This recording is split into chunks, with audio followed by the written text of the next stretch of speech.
इस क्वेश्चन में क्या बोला है कि Mathur India private limited has to present करना है first financial under Ind AS for the year ended March.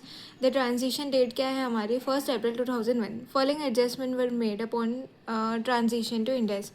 Company adopt कर रही है fair value land as on the date of transaction. Fair value of land कितना है 10 crore and carrying amount कितना है existing gap के अकॉर्डिंग 4.5। तो कितना इंक्रीज हुआ है 5.5 का इंक्रीज हुआ है in the fair value of land में। The company has recognise a provision for propose dividend. पहले उसने कितना रिकॉग्नाइज किया था पॉइंट, ये this amount is in crore और ये वाला है इन लाख, तो ये 0.60 हो जाएगा। डिविडेंड एंड डीडीटी कितना हो रहा है 0.18 during the year ended and it was written back on opening Ind AS balance sheet. तो देखो प्रपोज डिविडेंड को अगर आप डी रिकॉग्नाइज करोगे तो एंट्री क्या होगी, what will be the entry, propose dividend जो लाइबिलिटी से हटाओगे तो वो डेबिट हो जाएगी and to retain earning credit हो जाएगा। तो अकॉर्डिंगली हम डी रिकॉग्निशन कैसे करेंगे, by increasing the balance of retain earning. The company fair value its investment in equity share on the date of transition and increase in the fair value would amount to 0.75 lakh increase हो जाएगा investment में। The company has equity share capital है 80, redeemable preference share 25। कंपनी identify करिए preference share in the nature of financial liability.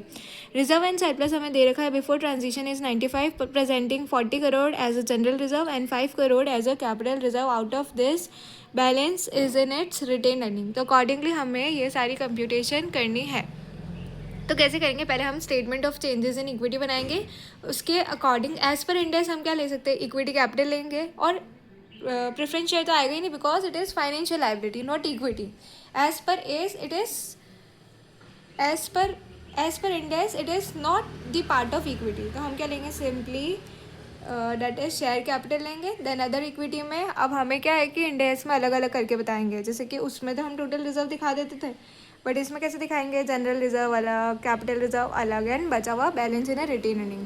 तो retain earning में जो balance था टोटल मिला के 95, उसमें से जनरल रिजर्व कैपिटल रिजर्व हटा देंगे।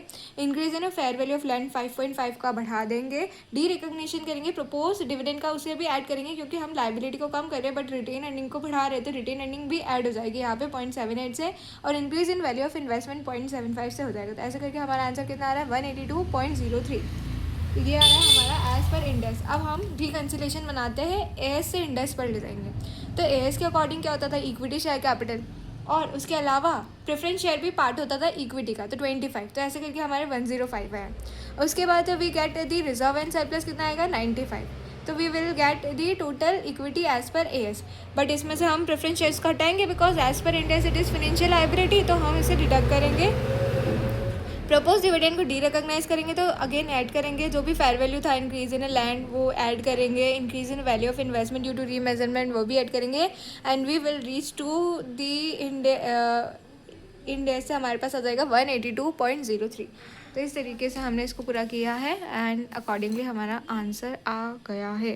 पहले हम स्टेटमेंट ऑफ चेंजेस बताएंगे, changes in equity other equity, और फिर उसके बाद नीचे रिकन्सिलेशन बनाएंगे जिसमें एस पर एस से स्टार्ट करेंगे और इंडेक्स पे पहुंच जाएंगे। इजी है।